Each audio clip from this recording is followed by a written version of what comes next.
રાજપૂત વિદ્યાસભા ગુજરાત દ્વારા આયોજિત ચતુર્થ સમૂહ લગ્ન ઉત્સવમાં આપની સૌની વચ્ચે ઉપસ્થિત પરમ પૂજ્ય યોગીરાજ શ્રી રૂખડનાથજી મહારાજ, પરમ પૂજ્ય સંત શ્રી ચૈતન્ય શંભુજી મહારાજ, અમારા રેસલિંગ ફેડરેશન ઓફ ઇન્ડિયામાંથી શ્રી બ્રિજભૂષણજી, અમારા वरिष्ठ नेता पूर्व कैबिनेट मंत्री आदरणीय श्री भूपेंद्र सिंह चुड़ासमा जी, श्री आई के जाडेजा जी, श्री अश्विन श्री सरवैया जी,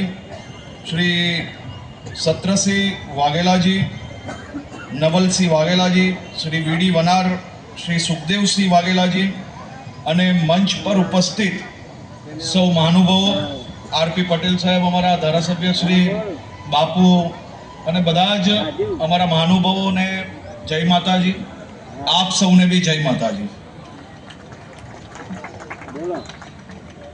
अश्विन सिंह सरवैया जी ने हूँ सांभळतो हतो।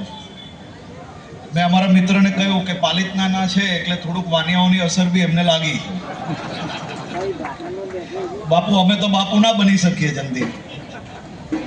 परंतु तमने वानियाओनी असर पाक्की लागी।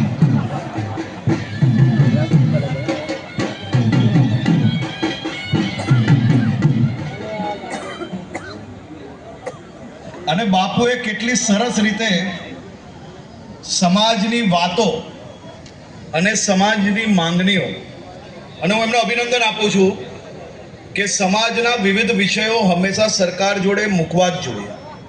અને મૂકીને એના રસ્તા કઈ રીતે સારી રીતે નીકળે તે માટે પ્રયાસ બી કરવો જોઈએ।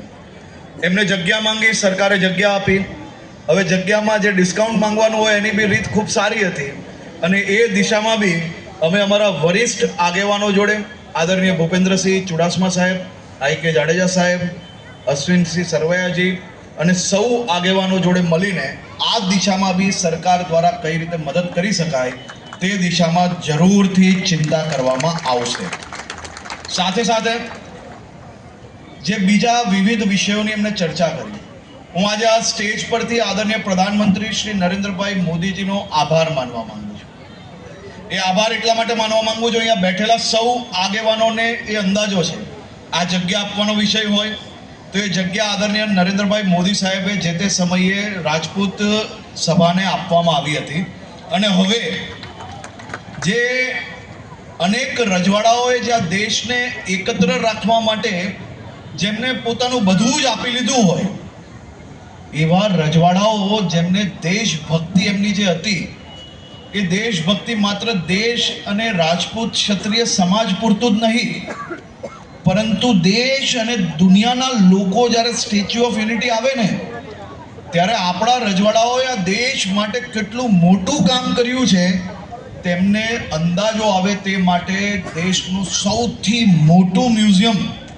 એ તમામ રજવાડાઓ માટે ત્યાં સ્ટેચ્યુ ઓફ યુનિટીમાં બનાવવાનો નિર્ણય એ આપણા વડાપ્રધાન શ્રી નરેન્દ્રભાઈ મોદીએ લીધો। તમને જાણીને આનંદ થશે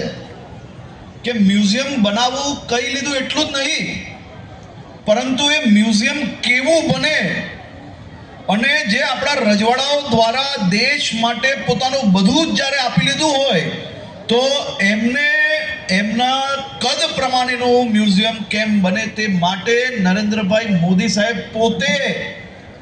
આ મ્યુઝિયમનું કદ કેટલું મોટું હોવું જોઈએ ને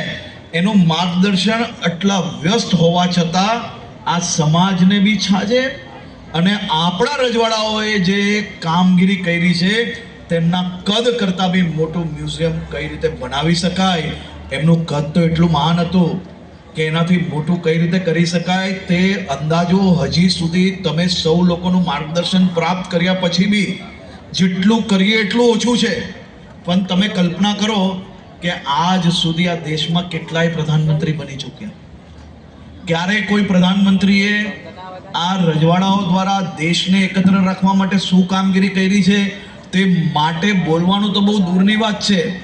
પણ પોતે બેસીને એક એક વિષયોમાં માર્ગદર્શન આપીને